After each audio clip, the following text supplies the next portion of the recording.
Hər vaxtınız xeyir, gününüz mübarək olsun.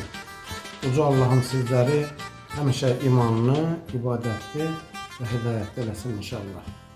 Novruz bayramınız mübarək olsun.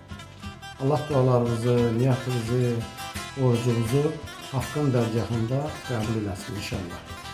Həmişə olduğu kimi bugün də sizlərin görüşünə Borçalıdan, Saraçlı elindən dəyərli dostum, qardaşım Yaşar Kamaloğlu'nun Kimə deyilmən adlı bir şeirini səsləndirəcəm.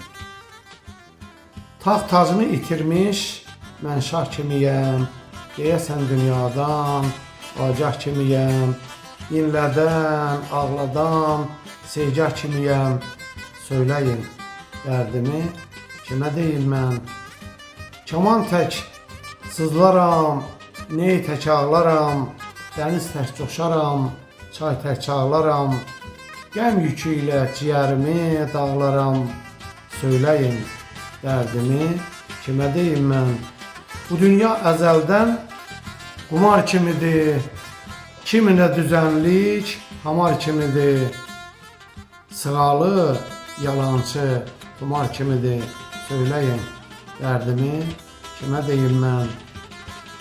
Yaşar, sən qəm çəkdin, dərddən yarandın, dözdün hər çiləyə, zülmə dayandın, yalancıya, kələhbaza inandın, söyləyin dərdimi, kimə deyim mən, söyləyin dərdimi, kimə deyim mən.